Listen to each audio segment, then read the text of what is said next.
Welcome to Please Me. This podcast is intended for mature audiences.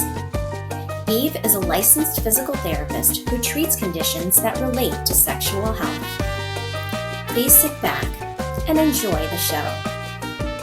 Hello, and welcome to another steamy episode of Please Me, the podcast that aims to destigmatize conversations about sex and sexual health by turning the sheets into our classroom. I hope you got to listen in on episode 5 with Julietta Chiara for her encore interview. I interviewed her in season 1, and she was back last week for season 2, and Julietta is just so much fun. Julietta is a kink and sex coach, and we discussed the topic of whether women really care about penis size. What do you think? Be sure to go back and listen. Today, I have the honor to interview someone who, although in the fitness industry, struggled with body image issues her whole career, and finally got fed up and tired of being sick and tired. I am so looking forward to her telling us her story today. Rachel Lavin is a published author of the Doughnut Diaries, a professional speaker and body love educator, a certified personal trainer, and a certified health coach. She grew up in Northern California and moved around quite a bit from Hawaii to New York and a few other places in between. She currently lives in Greenville, South Carolina, with her partner. Like Rachel, I got my start as a fitness instructor and personal trainer, and those careers followed me alongside my physical therapy career through college and long afterwards, as I used teaching fitness as my own personal motivation to exercise.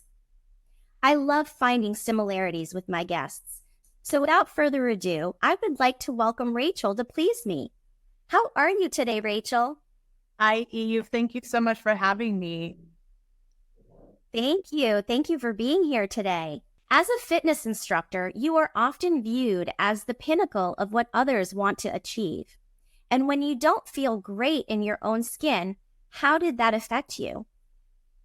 It was really interesting because I was told throughout my whole career that I didn't have, for the most part of it, the right body to be a personal trainer. I was told by many, many bosses and supervisors that I needed to lose weight. And the interesting part as I look back on my career is that I always trusted in my teaching ability. And I think that if I didn't have that foundation, that I probably would have quit the fitness industry many, many times. Because I struggled with my weight my whole life. It really didn't matter what I did to it. I would be small, I would get bigger, small, get bigger. It was always such a roller coaster for me. But I am grateful that I had that foundation of knowing that I was a good teacher and that I cared about my clients. So I think that got me through those tough times. Absolutely. Body image is such a concern for many of us, and it can really cause havoc on the biggest sex organ in our bodies, which is our brain, right? How do you think your body image issues affected your sex life? It definitely affected it in many different ways. And I'll be honest and tell you that when I was at the appropriate body weight or the ideal body weight for what society told me, I almost felt more self-conscious about sex and felt like I didn't understand this attention. I didn't understand why men were, wanting to sleep with me just because my body looked different. It just really kind of made me uncomfortable. And then there was times where I did feel very comfortable in my sexuality, but honestly, that did not come until very later in life. It's interesting that you say that, because I prepared a question for you in a little bit, but I think I'm going to jump right into it because, a lot of times I hear that, we're told our, quote unquote prime is in our 20s and maybe in our 30s, right? And I beg to differ, because it really takes time to work on the issues that you have, in your 20s, and later sometimes even to really get to the point where you really feel comfortable in your own skin. Wouldn't you agree? I do. So for me, I feel like I'm living my prime now. Would you say that's the same? I would say that. I'm 52 now, but I will say I think my 40s were like my peak where I felt the most comfortable in my body, the most comfortable sexually, and the most comfortable. Not that I don't now. My 40s were like really good. So, I love that you're saying that because people do have this to look forward to as they get older, as they, mature and really come to terms and find peace with who they are in a lot of different areas. And one of those areas would be like your body image and, how you feel in your own body and in your own skin. Wouldn't you say so? I do agree with that for sure. Yes. So tell me what brought you to write the book, The Doughnut Diaries, and give us an overview of what the book is all about. Absolutely. I know for my own personal experience, I struggled with feeling confident and loving myself and loving my body for the better part of 40 years. And when I decided, like you said in my intro, I just got tired of putting all of that stress on myself and listening to the opinions of other people. And when I took my power back at 40 and said, you know what, I'm going to strive to be the healthiest version of myself, whatever size that makes my body, then that's what size it is. I don't want to restrict. I don't want to yo-yo diet. I don't want to starve myself anymore. I don't want to do all the things. And with my story, I'm really hoping to inspire other people that they too can walk back to themselves and have a lovely relationship with themselves for the rest of their life. That's so true. Why don't you get into a little bit of your story? Can you give us a little synopsis? Of course. I feel like I became super hyper aware of my body and how different it was about 11 years old. I remember getting my period. I had boobs already. I was ending the fifth, starting the sixth grade. And it just was so much because the other girls that I grew up with, they were not experiencing that. So it was a lot of pressure. I felt that I had to hide myself a lot. And then, of course, you hear about dieting and you're like, okay, this is my new life. And so for the latter part of, like I said, almost 40 years, I have been on some form of a restrictive diet. I've used exercise, of course, to aid my weight loss. But for me, it was really my unhealthy relationship with food and myself. I think having had all this trauma healing and learning about myself and figuring out who Rachel is, I think that was the real crux of it. I had a horrible relationship with myself. I had a horrible relationship with food, and that's how it manifested for most of my adult life. Yeah, you mentioned nutrition. Nutrition is so key. And, a lot of people confuse nutrition with dieting, right? And dieting is something that you go on and then you go off, right? But having a healthy relationship with food, is something that is a lifestyle. And so I like to tell my clients that nutrition is 80% of health, right? And the other 20% is where exercise falls into place, where sleep falls into place, where drinking water falls into place. That's the 20%.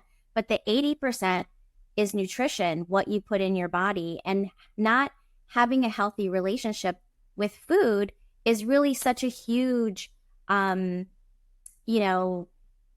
issue, because if 80% of health is nutrition and you're not, eating the right foods, or you are afraid to eat because, you're restricting yourself, then it becomes a really big mind game, And so I know that your book talks about, certain things in line with what I just said. Why don't you go into what you're teaching, in terms of, having that healthy relationship? Well, thank you. I teach people that if you don't heal from all this trauma and all the beliefs that you live by, you will never be able to have not only a good relationship with food, but a good relationship with yourself. And you don't really understand that even though you think that you're being healthy, you're really doing yourself a disservice, because most meal plans, all diets are asking you to restrict something or to cut down on your calories, which are not even fit. The 2,000 calorie diet that we all have lived by since I was 10 years old, that is like enough calories for maybe a baby. And I think it's so interesting that we have this ingrained thought of what we're supposed to eat, how much we're supposed to eat, and how much those thoughts rule our world. And if you just put a little work into it, like for me, I had to put in some work for foods that made Rachel feel the most optimal, meaning my energy level, my moods, my sleep, my hydration, all those things, and take notice of foods that didn't make me feel that way.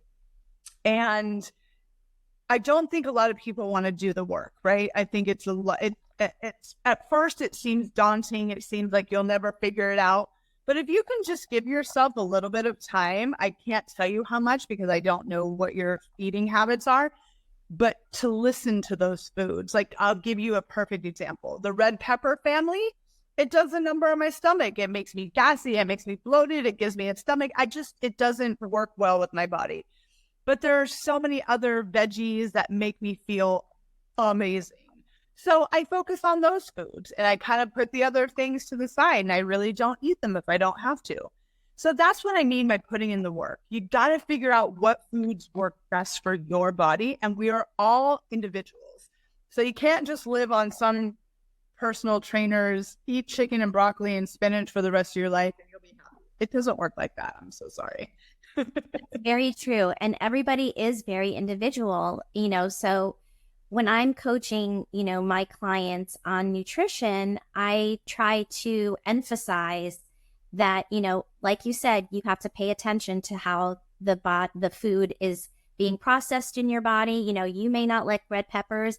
I personally, have issues with winter squash. So I like winter squash. I love butternut squash, acorn squash, all the squashes. I love every one of them, but I can only eat them once in a week. And I cannot combine them, because if I combine spaghetti squash one day and then the next day acorn squash, guess what? My stomach is not going to be happy. So like you said, every single person is different, but what we should all be looking at is our plate. And half of it should always be fruits and vegetables. Okay. Then another portion of it should be a protein. And that doesn't necessarily mean meat protein. It can be plant-based protein. And then the other portion of it, can be dairy if you eat dairy. Some people don't eat dairy. I don't eat dairy, so I eliminate that. But, at least half of your plate should be fruits and vegetables. And, the average American eats 1.5 portions of fruits and vegetables per day. And that includes French fries and ketchup, believe it or not, which is insane to me. And when you think about what's recommended, we should all be getting around 10 servings of fruits and vegetables daily, and most people are not getting that. Wouldn't you agree? I do to a certain extent. I definitely know that when we eat fruits and veggies, our bodies function so much better. But we also have to think about there are some fruits and veggies that don't agree with people and they have to figure out which ones those are. Exactly. I understand where you're coming from. I really do. But for me, it's more important that people understand that there is a rainbow of foods out there. Yes. And you can choose which ones make you feel better. And some people are like, I know I love broccoli. I'm just going to eat it every day. And some people are like, I need variety. So I want people to get back in tune with themselves and figure out that the foods that work best for them. Yes, and that does take some time and, maybe jotting it down, so that you don't forget. Because sometimes you eat something, it makes you feel sick, but you forget, you don't pay attention, you forget about it.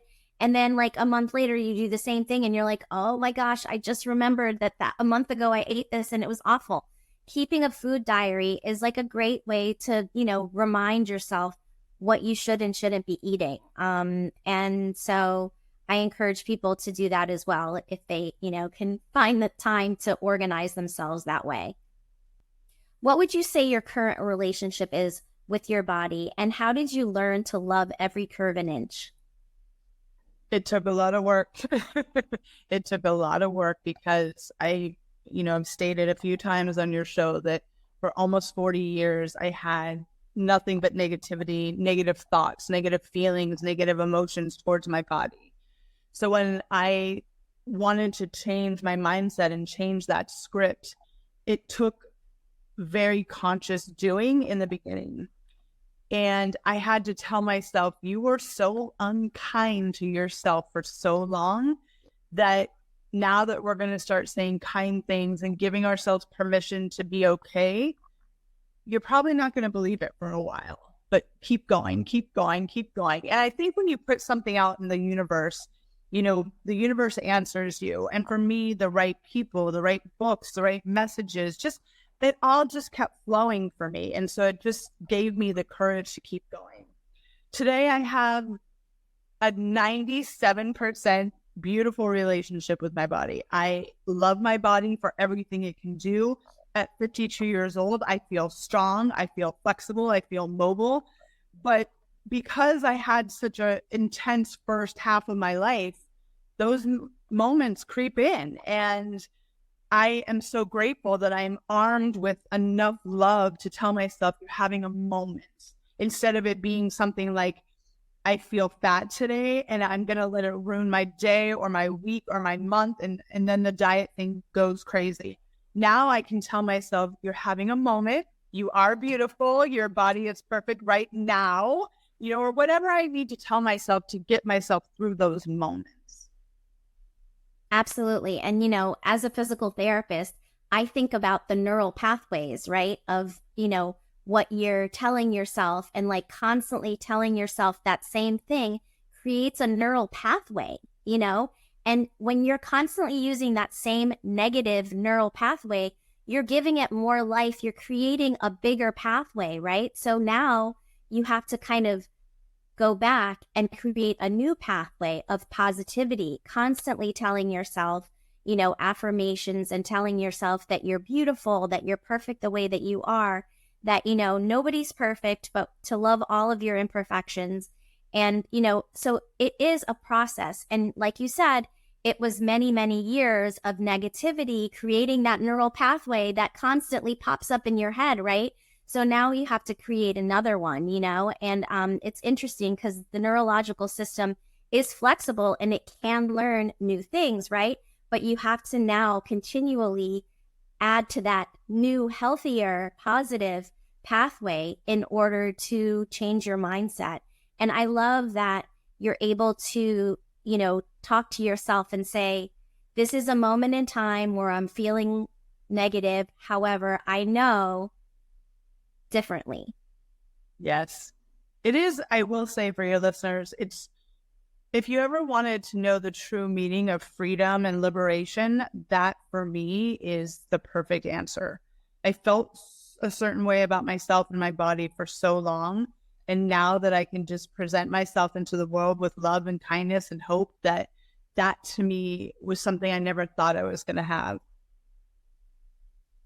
That's such a beautiful thing. And so many people are striving to be in that place, you know? So that's why this is so powerful, because a lot of people struggle with, you know, body image, whether they're, you know, pencil thin or overweight, and, you know, everything in between. And, you know, social media doesn't help because, you know, you're constantly seeing, you know, these images that you're constantly comparing yourself to. So, you know, what are your views on, you know, how this is affecting, you know, the younger generations with social media? Oh, it's awful. I can't even imagine growing up in a time where we had the amount of social media and influencers and all the things. I don't know if I'd be here talking to you right now. I just know that girls of a very young age who are watching all that stuff, please, please, please open your mind to know that that is fake. It's not real life. And I guarantee you the people that you're looking up to and you're idolizing are human too, and they have issues too. So if I could shut off social media, I would do it in a heartbeat, but I can't.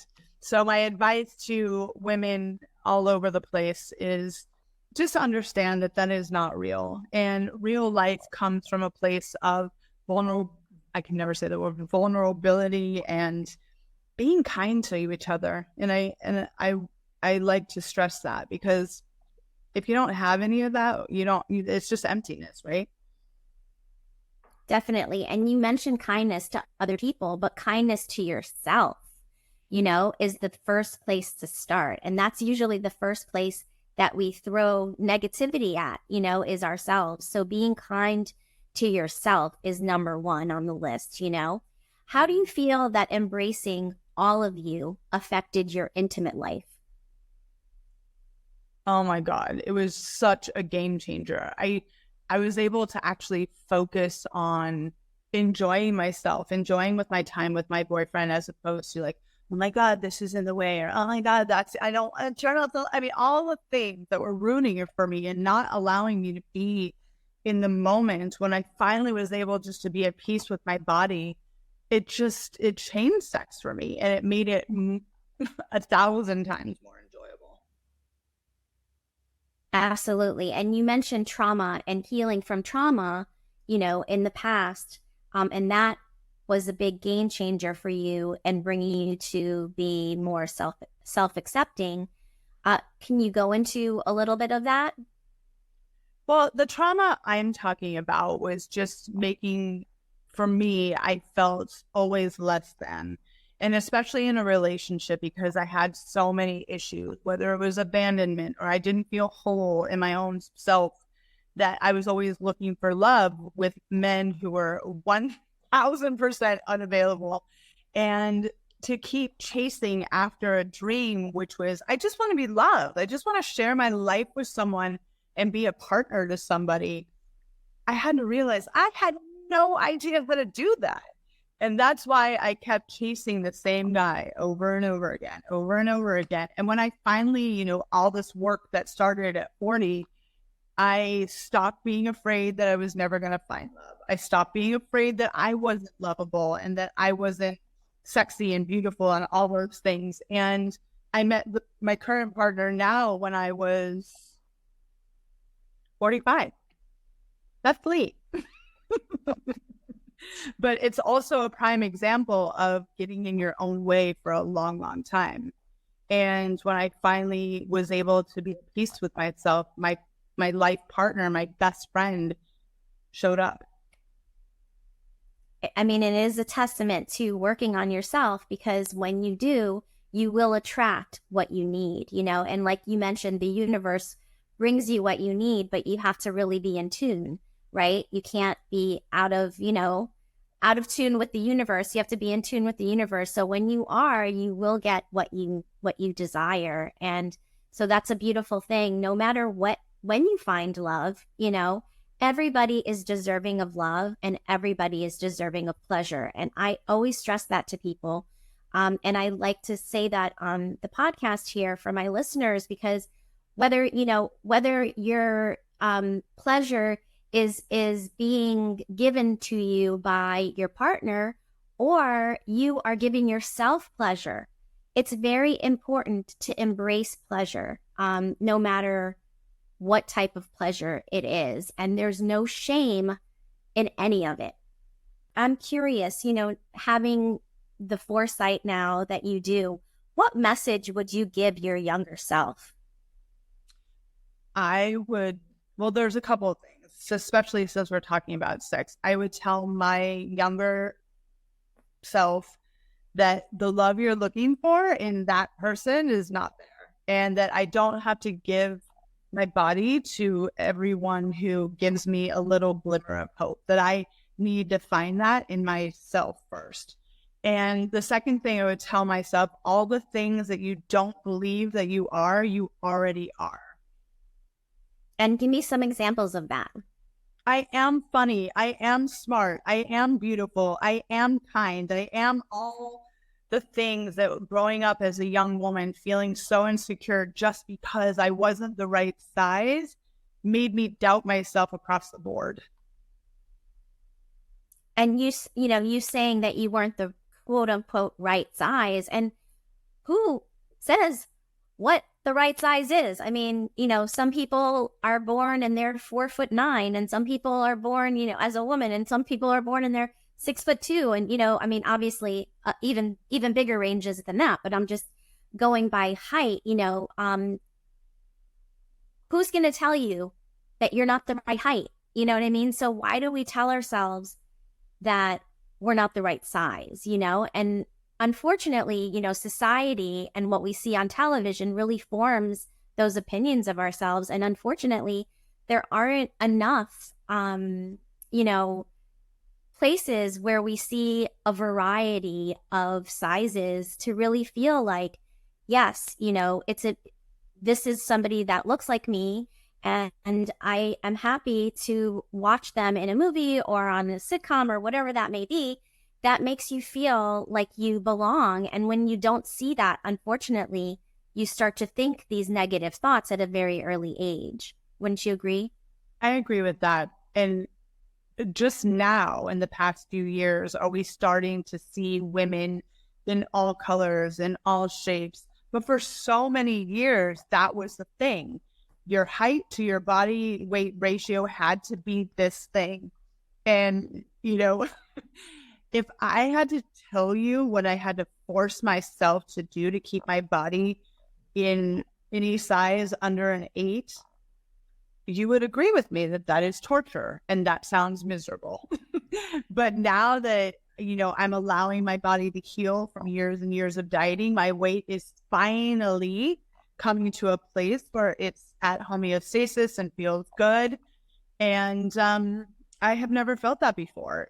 And I thought for sure, and I do want to throw this quick story in, is that when I turned 40 years old, I had gone through a huge transformation. I had lost 50 pounds.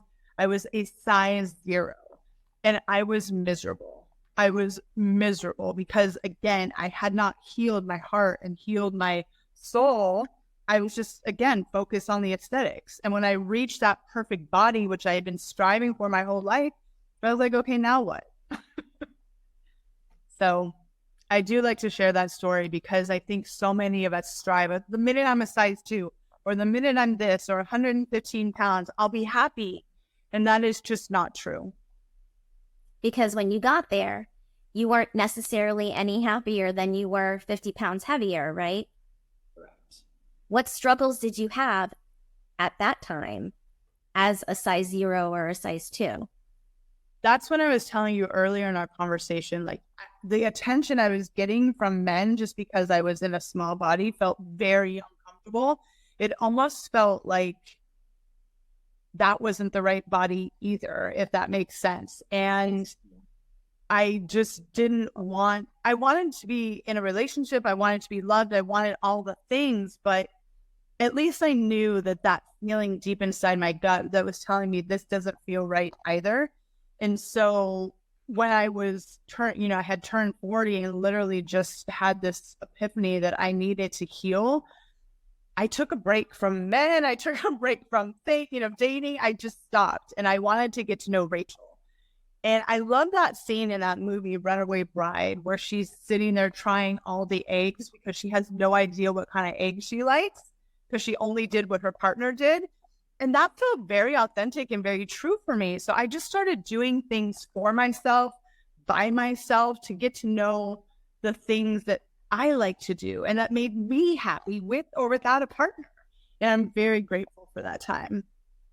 That's a beautiful, time of, discovering yourself and really figuring out who you are, what you want, what you like, all of that. That's a beautiful thing. And you mentioned that, when you became a size 0 or 2, that, you were getting attention from men that was really unwanted, and it's interesting that you say that because, people that struggle with healing from sexual abuse or sexual trauma often, purposely gain weight so that they don't attract people, in that way, in that negative way that you were feeling.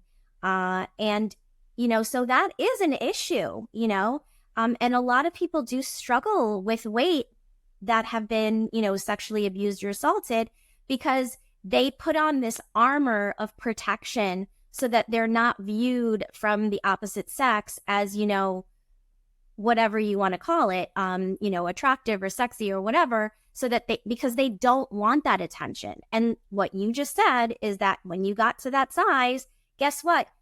You didn't like that feeling, that attention that you were getting, And so, then what? Then now you really have to figure out what is the right thing for you? What is the right size for you? And so it's a journey, really. It is a journey. And I think that to even add that part of it, of being victimized, is very important to be able to do that work. Because why are you putting all that trauma back onto your own body when you can be free from that? I mean, listen, I'm not going to pretend that I know what that feels like, but I do know that if you as an individual are willing to put in the work, you can heal from anything. I do believe that. I do too. And, it's all about finding the right resources, maybe the right group of people, maybe the right, journaling group or organization that can help you to get on the path to self-healing. Every single one of us, no matter who we are, has shit. You know what I mean? Baggage from their childhood, that they carry along. And it could be self-induced shit, right? It could be what you're telling your own self, right? It doesn't necessarily have to be someone else abusing you. It could be you abusing your own self, right? So getting to the point where you're recognizing that and then trying to heal from that, is a journey, but you can come out on the other side. You can come out thriving. And so that is really a lot of what this podcast is about, really empowering women to thrive, in life in general, but especially, once you're there in your sexuality, because like I said before, we all deserve pleasure, and a lot of us are not getting our pleasure needs met. Are you familiar with the orgasm gap? No, what's that? So the orgasm gap is a gap that exists in all relationships, whether we're talking about hookups all the way to marriage and like everything in between. And when you look at the statistics of orgasms, men are somewhere up here in the 95th percentile of, having an orgasm every single time they have sex, right? And this is in partnered penetrative sex, okay? And then women are down here in like the 65th, 64th percentile, and there's a huge gap that exists. Women are not getting our needs met as much as men are, and so how do we close that gap for ourselves? So I'm going to pose that question to you. Do you feel like you've closed that orgasm gap for yourself? And if so, how so? I would say up until about a year ago, because I am definitely starting menopause and things are changing. But I learned that, especially with my partner, now we've been together 10 years, that we all had a life before each other. I get that. But you're in a relationship with me and my body, and I want you to please me and vice versa. So if I've learned anything, it's to have that conversation with your partner and to be open and talk to him or her or whoever. Because if you're just like expecting them to read your mind of what you want, then no one's going to get anything from that. So I have learned how to talk to him and say, hey, I need this, or I need that, or I really hate that. Yes. And not being shy to say what is on your mind, move a little to the left, slow down, rub me here, hold this vibrator, like whatever it is, whatever it is to, close that orgasm gap for yourself. Because if you think that it's okay, for your partner to always have an orgasm, but you only sometimes do, well, I don't know. I personally think, and I don't go into a sexual experience expecting that I'm going to have an orgasm. I mean, that's not like the only thing that I'm thinking about. All of it is beautiful. All of it feels wonderful. I'm enjoying every moment. However, if you're already thinking before you even start that it's okay if you don't come, but as long as they do, you know what I mean? You will never close that orgasm gap for yourself.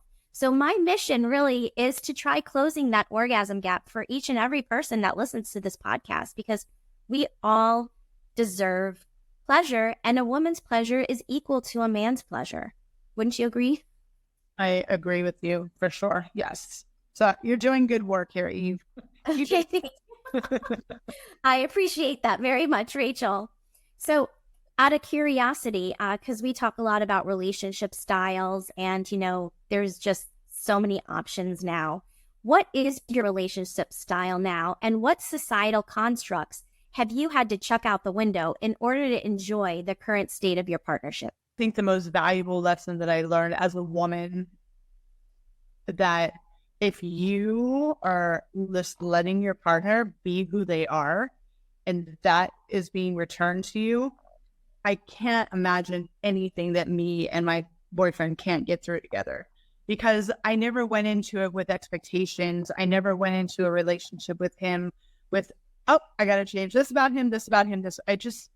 You're who you are. And if there ever is a time in our relationship where I'm feeling that my needs aren't getting met, whatever that may be, emotionally, mentally, physically, I've learned to stop being afraid and just talk to him about it. I mean, there's no point in, especially at 50 years old, right? There's no point in stewing and dwelling and just not saying anything. So to feel safe with him, that I can say anything, that is beyond my expectation of what having a relationship was going to be when I was younger. Absolutely. As younger, women in relationships, we tend to hold so much in because we're afraid, right? There's so much fear. Like, what will they say?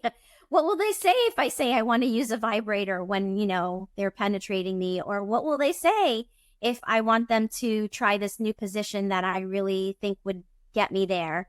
And you are so fearful of, what your partner's going to say that often you never even open your mouth to say anything, And as you get older, you learn how to communicate, and that is a huge game changer.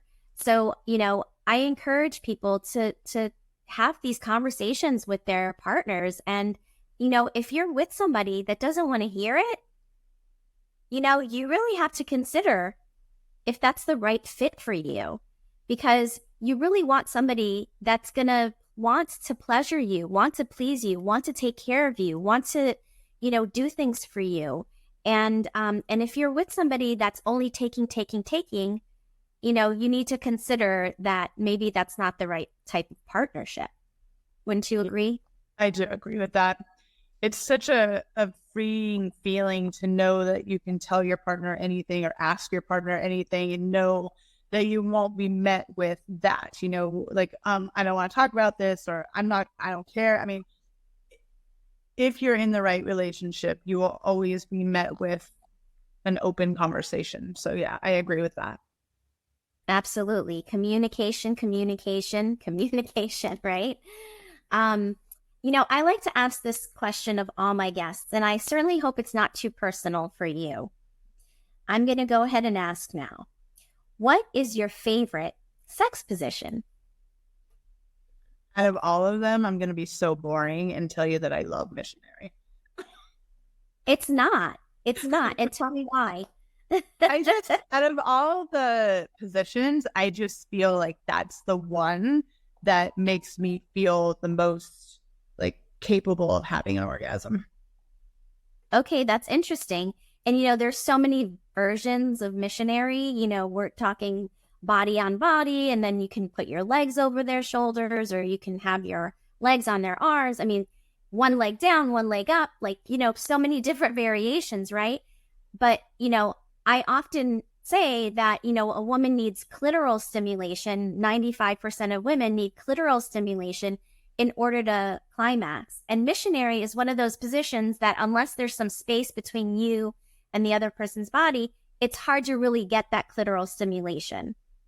Do you use your hand? Do you use a vibrator? Or are you able to climax without any type of clitoral stimulation externally? Up until this point, like I said, my body is definitely going through some changes. But I have been very fortunate with my current partner that we have been able to have really good equal climax together, or one and then the other during our relationship. So I'm grateful for that. But it's interesting that, again, at 50, I'm going to have to relearn how to do some of this stuff because my body is changing. It's a whole nother conversation. It's true. And, what you like in your 20s is not going to be the same position that you like in your 50s, because your body does change. And, maybe the angles that you used to like before are not going to be the angles that you like later on, And, I noticed that as well. So I totally understand what you're saying. But allowing yourself to continually be open to learning new things is where, you're going to get the most bang for your buck, right? Because you're going to constantly, no pun intended, but pun intended. Yeah.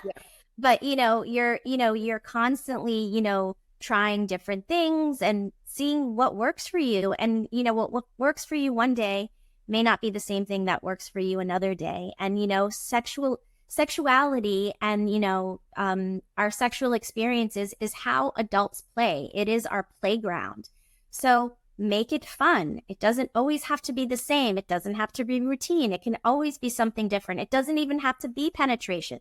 It can be massage. It can be touching. It can be so many different things. There's so many things that you can introduce into the bedroom, toys and swings and chairs and lots of options, to really spice it up and continue to enjoy your sexuality, because no matter how old you are, we all have the same nervous system, and that nervous system is wired for pleasure. So today I have a little show and tell, because I'm always talking about combining clitoral stimulation with penetration to help close your own personal orgasm gap. So some people, may be great with their hands, but I personally love my Rose, and her name is Rosie. And she's been sitting here the whole time. Nobody probably even realized it. But I'm going to show you. This is Rosie. And she is a vibrator. She sits on my nightstand. So, it's very cute. But she's also extremely powerful. If you see the top, she has like a little hole there that does like a slight sucking action, and it covers a very nice surface area. The surface area is pretty big. If you think about the clitoris and like the vulva and all of that, it covers a pretty nice area. So I love the Rose for, for stimulating the clitoris externally while you're getting penetrated. So, or if when you're masturbating, you can just use it by itself. So do you like to use any type of toy when you're having sex? Not while we're having sex, but I do have, my trusty vibrator, of course. Definitely. And you use it solo? I do, yeah. Okay. And it's interesting that you say that you don't use it with your partner.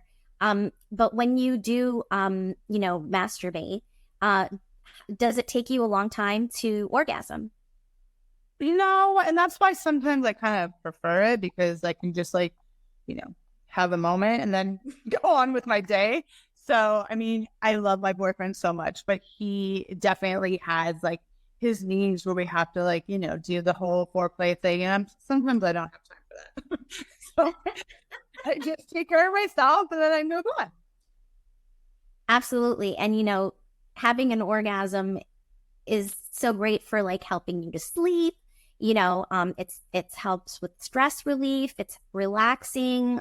There's just a lot of natural, health benefits, that, taking care of yourself, every so often or, every day is completely fine, and it's interesting that when you look at studies about masturbation, men and women usually take the same amount of time to climax during masturbation. So it's usually between 2 to 5 minutes, both men and women get there at the exact same time. But when we're having penetrative sex, that's when it changes. So men take maybe 5 to 7 minutes. Women will take 25 minutes or more, So it really is a huge difference. So I encourage people to, use toys or massage or whatever that may be to really get your partner stimulated before penetration occurs. And just like a man has to have a hard-on, so does a woman. A woman needs to have a hard-on too, right? Our clitoris gets engorged, so we need to have a hard-on too. So, just because, your male partner may have their hard-on, you got to make sure that you have yours too, and you need to be properly stimulated, because if you don't do that, then oftentimes they suffer from, painful sex, chafing, pulling, all of that stuff, ripping of the skin because you're not properly lubricated. So all of that is so important.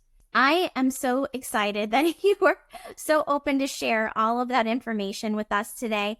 And I want to make sure that my listeners can find you and can find your book and know where to go. So why don't you let them know where they can find you?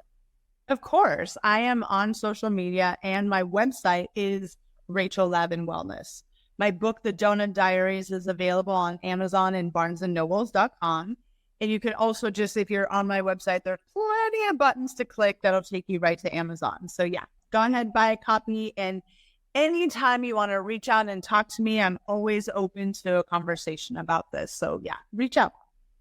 Absolutely. And, like you mentioned before, you're a wellness coach as well. So, reach out for wellness coaching as well. So I want to thank you, Rachel, for being here today and for joining me on this quest to destigmatize conversations about sex and sexual health.